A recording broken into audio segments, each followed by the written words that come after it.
जरा सोचिए, सुबह आप नींद से उठते ही सबसे पहले क्या करते हैं? ज्यादातर लोग बिस्तर से उठने से पहले ही मोबाइल उठा लेते हैं। स्क्रीन पर नोटिफिकेशन की बाढ़ आती है। WhatsApp message, Instagram likes, Twitter update, email alert और न्यूज की हेडलाइंस। आप मन ही मन सोचते हैं, बस 2 मिनट देख लेता हूं। लेकिन वही 2 मिनट कब 20, 30 या 40 मिनट बन जाते हैं, पता ही नहीं चलता। नतीजा, दिन की शुरुआत होते होते ही आपके दिमाग की ऊर्जा और ध्यान बिखर जाता है।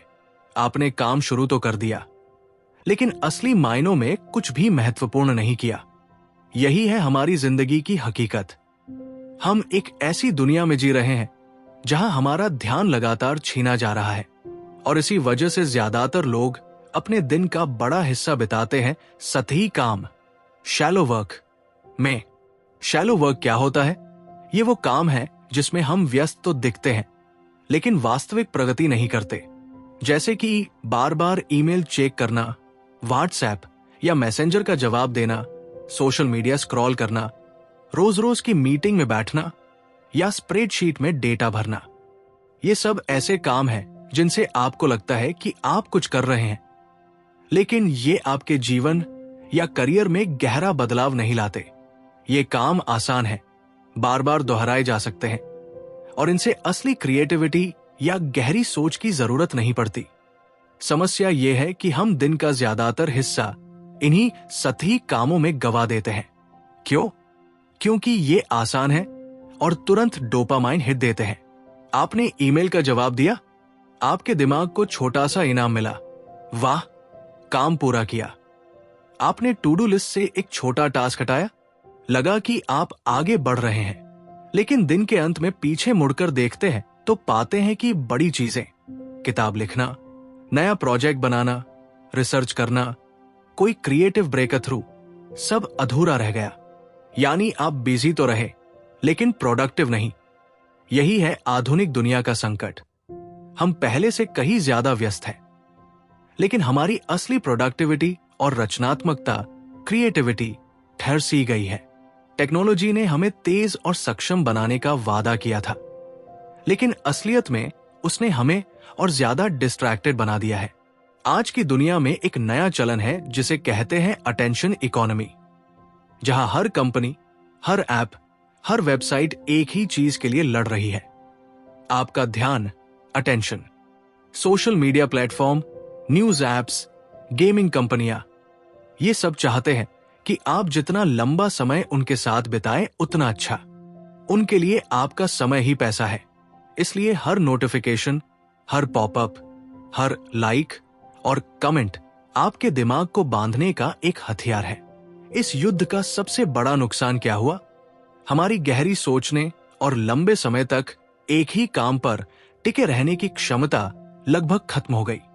जरा खुद से पूछिए, जब आप किसी महत्वपूर्ण प्रोजेक्ट पर काम कर रहे होते हैं तो आप कितनी बार फोन चेक करते हैं? आपके लैपटॉप पर एक ही समय में कितने टैब खुले रहते हैं? आपको मीटिंग या ईमेल से कितनी बार बीच में खींचा जाता है? शोध बताता है कि औसत ऑफिस वर्कर हर 11 मिनट में बाधित होता है, और एक बार बाधित होने के बाद पूरे फोकस में लौटने में 20-25 मिनट लगते हैं। इसका मतलब है कि हम असली मायनों में कभी गहराई से काम करते ही नहीं। हम सिर्फ सतह पर उछलते रहते हैं। यही है शैलो वर्क क्राइसिस, एक ऐसी स्थिति जहां हम लगातार काम तो कर रहे हैं, लेकिन वास्तविक प्रगति नहीं कर रहे। छात्र परीक्षा की तैयारी करते हैं, लेकिन गहराई से नहीं सीखते। प्रोफेशनल्स दिन भर ईमेल और मीटिंग में फंसे रहते हैं, लेकिन नई इनोवेशन नहीं करते। क्रिएटिव लोग सोशल मीडिया पर खुद को प्रमोट करने में समय लगाते हैं, लेकिन असली रचनाएं अधूरी रह जाती है। इसका असर सिर्फ काम पर नहीं, हमारे मानसिक स्वास्थ्य पर भी पड़ता है। लगातार टास्क बदलने से दिमाग थक जाता है। हर बार जब आप एक काम से दूसरे काम पर जाते हैं तो आपके दिमाग का एक हिस्सा पिछले काम में अटका रहता है। यही कारण है कि दिन के अंत में हम थकान से चूर हो जाते हैं, भले ही हमने कुछ बड़ा हासिल न किया हो। और सबसे बड़ी त्रासदी, सतही काम हमें कभी संतोष नहीं देता। इंसान को असली खुशी और मायने तभी मिलते हैं जब वो चुनौतियों को पार करता है, कुछ नया बनाता है, अपनी क्षमताओं को सीमा तक धकेलता है। सतही काम ये संतोष कभी नहीं देगा। यही वजह है कि कॉल न्यूपोर्ट कहते हैं, अगर आपको इस दुनिया में सफल होना है तो आपको सतहीपन से ऊपर उठकर डीप वर्क करना सीखना होगा।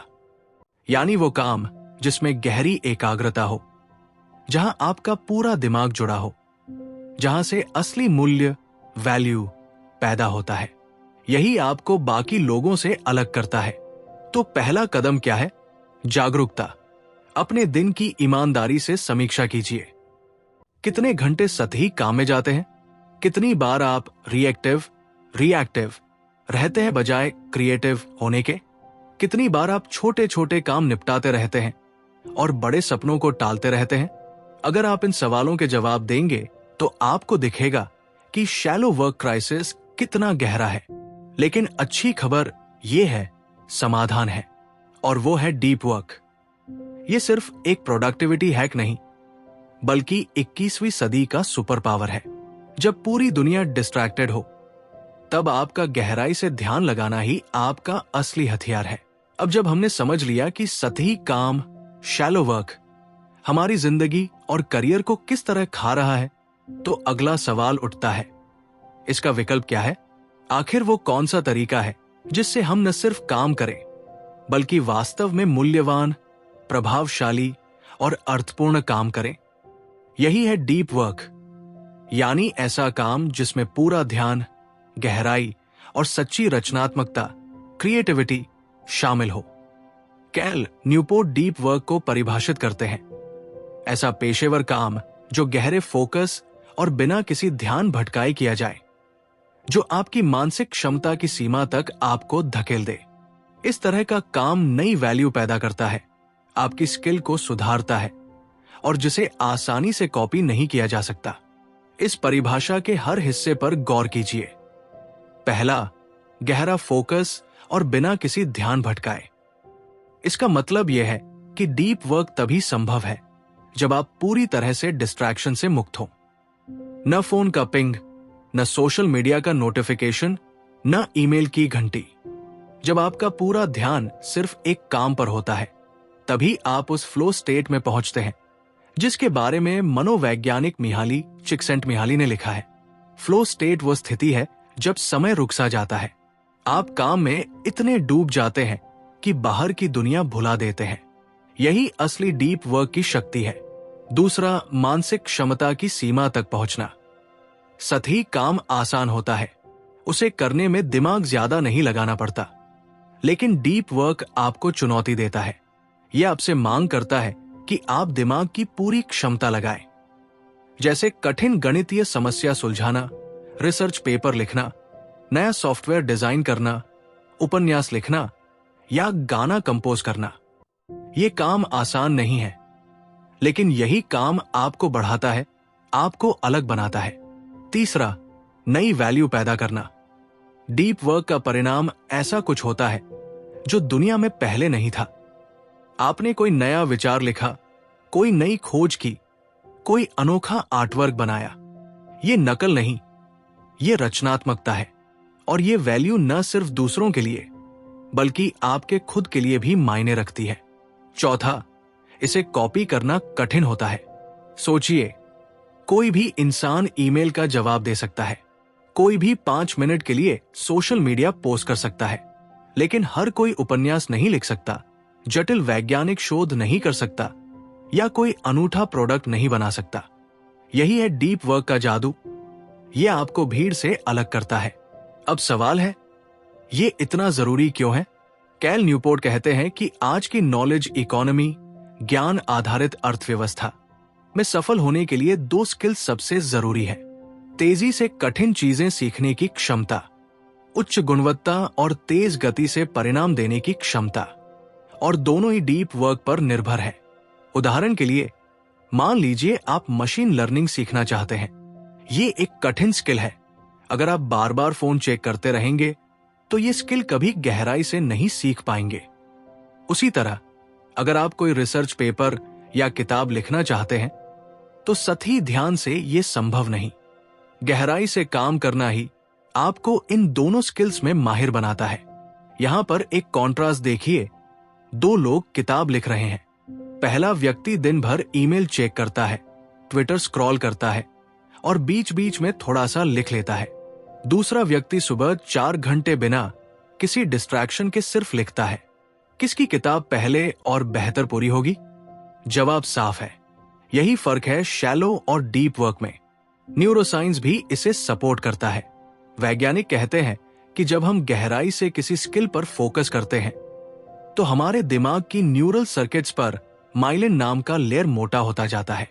माइलिन का काम है दिमाग के सिग्नल को तेज और मजबूत बनाना। यानी जितना आप गहराई से अभ्यास करेंगे उतना ही आपका दिमाग शार्प होगा।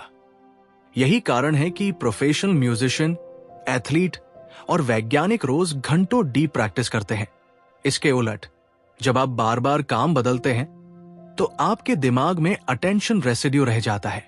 यानी जब आप एक टास्क से दूसरे पर स्विच करते हैं तो दिमाग का एक हिस्सा पिछले टास्क में अटका रहता है। नतीजा, आप पूरी तरह फोकस नहीं कर पाते। यही कारण है कि मल्टीटास्किंग असल में प्रोडक्टिविटी किलर है। डीप वर्क का फायदा सिर्फ करियर में ही नहीं, जिंदगी में मायने ढूंढने में भी है। जब आप किसी कठिन और महत्वपूर्ण काम में गहराई से जुट जाते हैं तो आपको सिर्फ रिजल्ट ही नहीं मिलता, आपको संतोष भी मिलता है। आपने कुछ ऐसा किया है जो मुश्किल था, लेकिन आपने किया। यही असली उपलब्धि की भावना है। और मजेदार बात यह है कि डीप वर्क आज की दुनिया में दोनों ही चीजों में है। बहुत दुर्लभ और बहुत मूल्यवान। दुर्लभ इसलिए क्योंकि हर कोई डिस्ट्रैक्टेड है। मूल्यवान इसलिए क्योंकि कंपनियों और समाज को ऐसे लोगों की जरूरत है जो गहराई से सोच सकें और असली वैल्यू पैदा कर सकें। सप्लाई और डिमांड के नियम के हिसाब से देखें तो डीप वर्क करने वाले लोगों की सप्लाई घट रही है, लेकिन डिमांड बढ़ रही है। इसका मतलब है कि अगर आपने डीप वर्क की आदत डाल ली तो आपके पास दुनिया में सबसे बड़ा एडवांटेज होगा। कैल न्यूपोर्ट कहते हैं, ये सिर्फ एक प्रोडक्टिविटी हैक नहीं है, ये 21वीं सदी की सुपर पावर है। क्योंकि जब दुनिया शोर से भरी है तो गहराई ही आपको खास बनाएगी। जब सब डिस्ट्रैक्टेड है तब आपकी फोकस करने की क्षमता ही आपका हथियार बनेगी। तो सवाल ये नहीं है कि डीप वर्क अच्छा है या नहीं। सवाल ये है कि क्या आप इसे अपनाना चाहते हैं? क्या आप सतहीपन में फंसे रहना चाहते हैं या गहराई में उतरकर असली फर्क लाना चाहते हैं? याद रखिए, शैलो वर्क आपको बिजी दिखाएगा, लेकिन डीप वर्क आपको सफल और सार्थक बनाएगा। अब तक आपने समझ लिया कि डीप वर्क क्या है और ये क्यों जरूरी है, लेकिन असली सवाल यह है कि इसे किया कैसे जाए। ध्यान भंग करने वाली इस दुनिया में गहराई से काम करने की क्षमता कैसे विकसित की जाए? कैल न्यूपोर्ट हमें इसके लिए 4 मुख्य नियम देते हैं और यहां हम बात करेंगे पहले 2 नियमों की। वर्क डीपली, गहराई से काम करो, और एम्ब्रेस बॉर्डम, उबाऊपन को अपनाओ। नियम 1, वर्क डीपली, गहराई से काम करो। सुनने में ये नियम आसान लगता है, लेकिन असल में यही सबसे मुश्किल हिस्सा है। क्योंकि हम सब चाहते तो है कि हम फोकस्ड और प्रोडक्टिव रहें, लेकिन ज्यादातर समय हम सतही कामों में फंस जाते हैं। कैल न्यूपोर्ट कहते हैं, अगर आप सोचते हैं कि सिर्फ विल पावर, आत्मबल के भरोसे आप ध्यान भटकने से बच जाएंगे तो आप गलत है। विल पावर बैटरी की तरह है, जितना ज्यादा इस्तेमाल करेंगे उतना जल्दी खत्म होगा। इसलिए डीप वर्क करने का सही तरीका यह नहीं है कि मैं डिस्ट्रैक्ट नहीं होऊंगा। सही तरीका है सिस्टम बनाना, रूटीन बनाना और वातावरण, एनवायरनमेंट ऐसा बनाना कि ध्यान भटके ही नहीं। रूटीन और रिचुअल्स, जैसे साधु संत ध्यान करने के लिए एक निश्चित जगह और समय चुनते हैं, वैसे ही आपको डीप वर्क के लिए अपने रूटीन बनाने होंगे। मान लीजिए आप रोज सुबह 7 से 10 बजे तक बिना फोन, बिना इंटरनेट, सिर्फ पढ़ाई या प्रोजेक्ट पर काम करेंगे। ये समय और स्थान जितना स्थिर होगा उतना ही आपका दिमाग उसे फोकस मोड के साथ जोड़ देगा। टाइम ब्लॉकिंग, समय का ब्लॉक बनाना। आप अपना पूरा दिन घंटे घंटे में बांट कर लिखें। कौन सा समय डीप वर्क के लिए है, कौन सा ईमेल या कॉल के लिए, और कौन सा आराम के लिए। ऐसा करने से सतही काम खुद ब खुद सीमित हो जाता है। फोकस को सुरक्षित रखना। डीप वर्क का दुश्मन है मल्टीटास्किंग। बहुत से लोग सोचते हैं कि वे एक साथ कई काम कर सकते हैं, लेकिन असल में यह सिर्फ टास्क स्विचिंग होता है। और हर बार जब आप स्विच करते हैं तो दिमाग का एक हिस्सा पिछले काम में अटका रहता है। इसे अटेंशन रेसिड्यू कहते हैं। नतीजा, कोई भी काम गहराई से नहीं हो पाता। शटडाउन रिचुअल, समाप्ति का नियम। कैल न्यूपोर्ट खुद शाम 5 मिनट के बाद कभी काम नहीं करते। उनका मानना है कि अगर आप दिन का काम बंद करने का एक छोटा सा नियम बना ले तो आपका दिमाग अगले दिन और ज्यादा ऊर्जा के साथ तैयार होता है। उदाहरण के लिए, दिन खत्म होने से पहले लिख ले कि क्या पूरा हुआ, कल क्या करना है, और फिर जोर से कहें शट डाउन कंप्लीट। सुनने में मजाक जैसा लगेगा, लेकिन यह दिमाग को संकेत देता है कि काम खत्म हो चुका है। यानी वर्क डीपली का मतलब है काम को गहराई से करने के लिए वातावरण, आदत और सीमाएं बनाना, ताकि डीप वर्क चॉइस न रहे बल्कि रूटीन बन जाए। नियम 2, एम्ब्रेस बॉर्डम, उबाऊपन को अपनाओ। अब बात करते हैं दूसरे नियम की, जो और भी दिलचस्प है। कैल न्यूपोर्ट कहते हैं, अगर आप सच में फोकस करना चाहते हैं तो आपको उबाऊपन, बॉर्डम से दोस्ती करनी होगी। क्यों? क्योंकि हमारी आज की दुनिया ने हमें डोपामाइन एडिक्ट बना दिया है। जैसे ही हमें थोड़ा सा खाली समय मिलता है, बस में बैठे हैं, लाइन में खड़े हैं, बोर हो रहे हैं, हम तुरंत फोन निकाल लेते हैं। स्क्रॉल करना, रिफ्रेश करना, नोटिफिकेशन देखना। हमें लगता है कि हम बोरियत से बच रहे हैं, लेकिन असल में हम अपने दिमाग को वीक बना रहे हैं। जब दिमाग लगातार छोटे छोटे मनोरंजन का आदी हो जाता है तो वो लंबे समय तक एक ही चीज पर ध्यान लगाने में असमर्थ हो जाता है। यानी अगर आप हर 2 मिनट पर इंस्टाग्राम स्क्रॉल करते हैं तो आप 2 घंटे तक किसी किताब या रिसर्च पर फोकस नहीं कर पाएंगे। प्रोडक्टिव मेडिटेशन, उपयोगी ध्यान। कैल न्यूपोर्ट एक शानदार तकनीक बताते हैं। जब आप टहल रहे हो या दौड़ रहे हो तो किसी कठिन समस्या पर सोचते रहिए। कोशिश कीजिए कि दिमाग भटके नहीं। अगर ध्यान भटक भी जाए तो धीरे धीरे वापस समस्या पर ले आए। ये एक तरह की कंसंट्रेशन ट्रेनिंग है जिससे आपका दिमाग धीरे धीरे मजबूत होता है। डिस्ट्रैक्शन शेड्यूलिंग, डिस्ट्रैक्शन का समय तय करना। हम अक्सर कहते हैं, अब से मैं सोशल मीडिया नहीं देखूंगा, लेकिन ऐसा करना मुश्किल है। बेहतर तरीका यह है कि आप दिन का एक समय चुन लें, जैसे शाम 6 से 6:31, जब आप सोशल मीडिया देख सकते हैं। बाकी समय में चाहे कितना भी मन करे, खुद को रोके। यह आपके दिमाग को सिखाता है कि आप ही नियंत्रण में हैं, न कि आपका फोन। फोकस को स्किल की तरह ट्रेन करना। जिस तरह जिम जाकर मसल्स बनते हैं, उसी तरह दिमाग भी अभ्यास से मजबूत होता है। अगर आप बार बार खुद को डिस्ट्रैक्शन से बचाना सीखेंगे तो धीरे धीरे आपका ध्यान लंबे समय तक टिकेगा। रूल 1 कहता है, गहराई से काम करो। इसके लिए सिस्टम, रूटीन और नियम बनाओ। रूल 2 कहता है, उबाऊपन से मत भागो। दिमाग को ट्रेन करो ताकि वो डिस्ट्रैक्शन का गुलाम न बने। ये दोनों नियम मिलकर आपके दिमाग को डीप वर्क के लिए तैयार करते हैं। अगर आपने इन्हें ईमानदारी से अपनाया तो आप पाएंगे कि धीरे धीरे आपकी एकाग्रता बढ़ रही है और आपके काम की क्वालिटी भी नई ऊंचाई छू रही है। अब तक आपने देखा कि गहराई से काम कैसे करना है और दिमाग को डिस्ट्रैक्शन फ्री कैसे बनाना है। लेकिन सच्चाई यह है कि अगर आपको वास्तव में डीप वर्क करना है तो आपको अपने सबसे बड़े दुश्मनों का सामना करना पड़ेगा। और ये दुश्मन है सोशल मीडिया और सतही काम, शैलो वर्क। कैल न्यूपोर्ट के अगले 2 नियम इन्हीं पर केंद्रित है। नियम 3, क्विट सोशल मीडिया छोड़ो। आज के समय में ये नियम सुनते ही ज्यादातर लोग चौंक जाते हैं। सोचते हैं सोशल मीडिया छोड़े बिना तो जिंदगी अधूरी हो जाएगी। काम कैसे होगा? दोस्तों से कैसे जुड़े रहेंगे? लेकिन कैल न्यूपोर्ट का नजरिया अलग है। वो कहते हैं, समस्या ये है कि हम सोशल मीडिया को मैक्सिमलिस्ट अप्रोच से देखते हैं। यानी अगर कोई टूल थोड़ा सा भी फायदा देता है तो हम उसे अपना लेते हैं। जैसे इंस्टाग्राम से दोस्त जुड़े रहते हैं, ट्विटर से न्यूज मिलती है, लिंक्डइन से नेटवर्किंग होती है। लेकिन असलियत यह है कि इन छोटे छोटे फायदों के पीछे बहुत बड़ी कीमत चुकानी पड़ती है। आपकी ध्यान की क्षमता, attention. Social media platform neutral tools नहीं है। वे इस तरह डिजाइन किए गए हैं कि आपको जितना लंबा हो सके उतना स्क्रीन से चिपकाए रखें। हर नोटिफिकेशन, लाइक, कमेंट और स्क्रॉल इसीलिए है ताकि आपका दिमाग बार बार डोपामाइन रिलीज करे और आप बार बार लौट कर आए।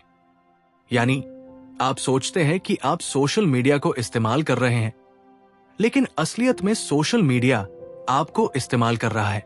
कैल न्यूपोर्ट हमें सलाह देते हैं कि हमें क्राफ्ट्समैन अप्रोच अपनानी चाहिए। जैसे एक बढ़ई सिर्फ वही औजार रखता है जो उसके काम की क्वालिटी बढ़ाए, वैसे ही हमें सिर्फ वही टूल इस्तेमाल करने चाहिए जो हमारे जीवन या करियर में वास्तविक और बड़ा फायदा दे। इसलिए अगली बार जब आप किसी सोशल मीडिया प्लेटफॉर्म पर हो, खुद से पूछिए, क्या ये मेरे जीवन में बड़ा और ठोस योगदान कर रहा है? अगर जवाब नहीं है तो उसे छोड़ दीजिए। न्यूपोर्ट सुझाव देते हैं कि एक प्रयोग कीजिए। 30 दिन तक किसी सोशल मीडिया प्लेटफॉर्म को पूरी तरह छोड़ दीजिए।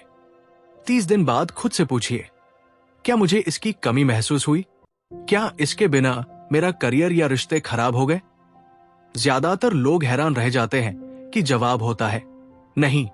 इस नियम का असली मतलब ये नहीं कि आप हर प्लेटफॉर्म से गायब हो जाए, बल्कि इसका मतलब है आप चुनें कि कौन सा टूल सच में आपके जीवन को गहराई देता है और कौन सा सिर्फ आपको व्यस्त और सतही बना रहा है। नियम 4, ड्रेन द शैलोज। सतही काम को कम करो। अब मान लीजिए आपने सोशल मीडिया पर कंट्रोल पा लिया, लेकिन क्या इससे आपकी जिंदगी पूरी तरह डीप वर्क से भर जाएगी? नहीं, क्योंकि एक और बड़ा दुश्मन है शैलो वर्क। शैलो वर्क वो काम है जो आसान है, कॉपी किए जा सकते हैं और जिनका प्रभाव आपके करियर या जीवन पर बहुत छोटा होता है। जैसे दिन भर ईमेल चेक करना, बिना जरूरत की मीटिंग में बैठना, छोटे छोटे मैसेज और कॉल, स्प्रेडशीट अपडेट करना। ये काम आपको व्यस्त दिखाते हैं लेकिन असली वैल्यू नहीं बनाते। कैल न्यूपोर्ट कहते हैं, अगर आप शैलो वर्क को नियंत्रित नहीं करेंगे तो ये आपकी पूरी दिनचर्या को भर देगा। यही कारण है कि रूल 4 है, ड्रेन द शैलोज। इसे कैसे करें? 1, टाइम ब्लॉकिंग, समय का नियंत्रण। अपने दिन का हर घंटा पहले से लिख ले। अगर आप खुद से कहेंगे कि जब फ्री हो तब ईमेल चेक कर लूंगा, तो यकीन मानिए आप दिन भर ईमेल ही करते रहेंगे। लेकिन अगर आप तय कर ले कि सुबह 11 बजे और शाम 4 बजे ही ईमेल देखूंगा, तो आप बाकी समय डीप वर्क पर ध्यान दे सकते हैं। 2, हार्ड बाउंड्रीज, सीमाएं तय करें। कैल न्यूपोर्ट खुद शाम 5 मिनट के बाद कभी काम नहीं करते। क्यों? क्योंकि समय सीमित करने से आप काम को प्राथमिकता देते हैं। जब आपके पास 8 घंटे ही है तो आप बेकार की मीटिंग में नहीं बैठेंगे।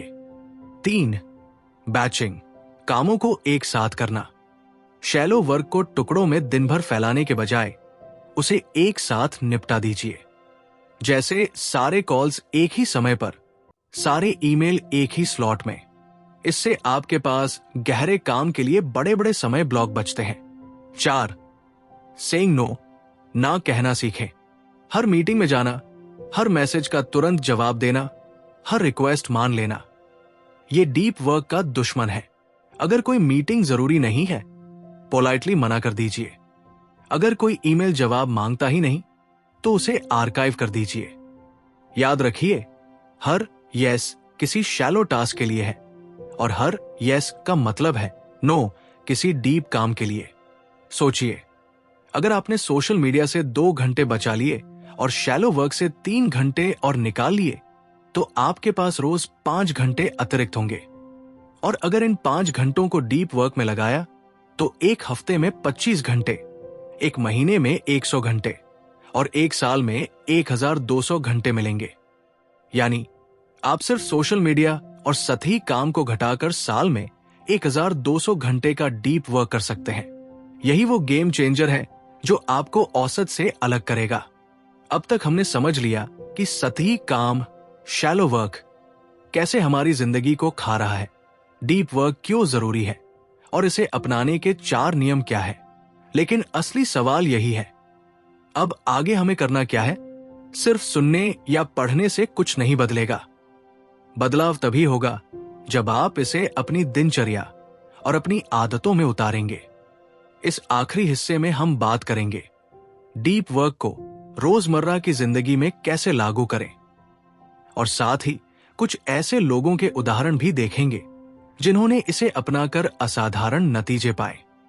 स्टेप 1, रोज कम से कम एक डीप वर्क सेशन तय कीजिए। शुरुआत छोटी होनी चाहिए। आपको तुरंत दिन भर डीप वर्क करने की जरूरत नहीं है। बस रोज 1-2 घंटे का एक ब्लॉक चुन लीजिए जहां कोई डिस्ट्रैक्शन न हो। उस समय सिर्फ वही काम कीजिए जो आपकी पढ़ाई, करियर या क्रिएटिविटी के लिए सबसे महत्वपूर्ण है। उदाहरण, अगर आप छात्र हैं तो इस समय कठिन विषय पढ़िए। अगर आप लेखक हैं तो रोज इसी समय लिखिए। अगर आप प्रोफेशन है तो सबसे चुनौतीपूर्ण प्रोजेक्ट पर काम कीजिए। एक बार जब ये आदत बन जाएगी तो आप धीरे धीरे डीप वर्क के ब्लॉक्स बढ़ा सकते हैं। स्टेप 2, डीप वर्क का रिचुअल बनाइए। डीप वर्क अचानक नहीं होता, इसे रिचुअल, अनुष्ठान से जोड़ा जाता है। यानी हर दिन एक तय जगह, तय समय और तय माहौल। उदाहरण, रोज सुबह 6 से 8 बजे शांत कमरे में काम करना। काम शुरू करने से पहले 1 कप चाय, कॉफी पीना और मोबाइल दूर रख देना। डीप वर्क के दौरान सिर्फ एक खास म्यूजिक प्लेलिस्ट बजाना। जब आप बार बार यही रिचुअल दोहराएंगे तो आपका दिमाग अपने आप उस माहौल को फोकस मोड से जोड़ देगा। स्टेप 3, प्रगति को ट्रैक कीजिए। शैलो वर्क तो तुरंत रिजल्ट दिखा देता है, जैसे ईमेल का जवाब देना, लेकिन डीप वर्क का असर धीरे धीरे दिखता है। इसलिए इसे ट्रैक करना जरूरी है। आप एक कैलेंडर रख सकते हैं और हर डीप वर्क सेशन को टिक कर सकते हैं। आप लिख सकते हैं कि उस सत्र में आपने क्या प्रगति की। जब आप महीने के अंत में पीछे देखेंगे और पाएंगे कि आपने 20-25 डीप वर्क सेशंस पूरे किए हैं, तो आपको गर्व और मोटिवेशन मिलेगा। स्टेप 4, टेक्नोलॉजी का मालिक बनिए, गुलाम नहीं। सोशल मीडिया, ईमेल और नोटिफिकेशन, ये सब हमारे ध्यान को खा जाते हैं, लेकिन आप इन पर नियंत्रण पा सकते हैं। ईमेल दिन में सिर्फ 2 बार चेक कीजिए। सोशल मीडिया का इस्तेमाल टाइम बॉक्स में कीजिए, जैसे शाम को 20 मिनट। नोटिफिकेशन बंद कर दीजिए। याद रखिए, टेक्नोलॉजी आपके लिए है, आप टेक्नोलॉजी के लिए नहीं। स्टेप 5, रेस्ट और रिकवरी का सम्मान कीजिए। डीप वर्क थका देने वाला है। आप रोज 10-12 घंटे गहराई से काम नहीं कर सकते। वैज्ञानिकों का कहना है कि इंसान ज्यादा से ज्यादा 4 घंटे तक ही असली डीप वर्क कर सकता है। इसलिए बीच बीच में आराम लीजिए, अच्छी नींद लीजिए, टहलने जाइए, परिवार और दोस्तों के साथ समय बिताइए। याद रखिए, जितना आराम उतनी ही ताकत अगली बार डीप वर्क करने में मिलेगी। अब बात के है डीप वर्क की असली ताकत की। Bill Gates think weeks. Microsoft के संस्थापक बिल गेट्स हर साल कुछ हफ्तों के लिए जंगल या किसी केबिन में चले जाते थे जहां कोई डिस्ट्रैक्शन नहीं होता था। इन थिंक वीक्स में वे सिर्फ किताबें पढ़ते और गहराई से सोचते। माइक्रोसॉफ्ट की कई बड़ी इनोवेशन वहीं से आई। एडम ग्रांट बैचिंग का कमाल। प्रसिद्ध लेखक और प्रोफेसर एडम ग्रांट अपनी रिसर्च, टीचिंग और किताब लिखने का काम बैच में करते हैं। यानी कुछ हफ्तों तक सिर्फ रिसर्च, फिर कुछ हफ्तों तक सिर्फ किताब। इस तरह वो टुकड़ों में सटीक काम नहीं करते, बल्कि गहराई में उतरकर बड़े नतीजे लाते हैं। जेके रोलिंग, हैरी पॉटर का आखिरी हिस्सा। जब रोलिंग को आखिरी हैरी पॉटर किताब पूरी करनी थी तो उन्होंने होटल का एक कमरा किराए पर ले लिया। वहां कोई सोशल मीडिया, कोई कॉल, कोई घरेलू काम नहीं था। सिर्फ गहराई से लिखना, और वही किताब बनी दुनिया की सबसे ज्यादा बिकने वाली किताबों में से एक। कैल न्यूपोर्ट खुद का उदाहरण। सबसे दिलचस्प बात यह है कि कैल न्यूपोर्ट खुद सोशल मीडिया का इस्तेमाल नहीं करते, न ट्विटर, न इंस्टाग्राम, न फेसबुक। इसके बावजूद उन्होंने एक सफल प्रोफेसर, बेस्ट सेलिंग लेखक और स्पीकर के रूप में करियर बनाया। यह साबित करता है कि असली सफलता गहराई से आती है, न कि सतहीपन से। डीप वर्क का फायदा सिर्फ प्रोडक्टिविटी तक सीमित नहीं है। जब आप गहराई से काम करते हैं तो आपको फ्लो स्टेट मिलता है, यानी काम करते समय ही संतोष और खुशी। शोध बताते हैं कि लोग तब सबसे ज्यादा खुश होते हैं जब वे किसी चुनौतीपूर्ण काम में पूरी तरह डूबे होते हैं, न कि तब जब वे सिर्फ आराम कर रहे होते हैं। डीप वर्क आपको यही खुशी रोज रोज देता है। यह आपको सिर्फ बिजी नहीं बनाता, बल्कि आपको फुलफिल्ड, संतुष्ट बनाता है। फाइनल कॉल टू एक्शन, आज से शुरू कीजिए। तो अब चुनाव आपके हाथ में है। क्या आप चाहते हैं कि 5 साल बाद पीछे मुड़कर देखें और पाए कि आपने हजारों घंटे ईमेल, मैसेज और सोशल मीडिया में बर्बाद कर दिए? या फिर आप चाहते हैं कि 5 साल बाद आपके पास किताबें हों, प्रोजेक्ट्स हों, बिजनेस हो या कोई ऐसी उपलब्धि हो जिस पर आपको गर्व हो? याद रखिए, डीप वर्क दुर्लभ है, मूल्यवान है और अर्थपूर्ण है।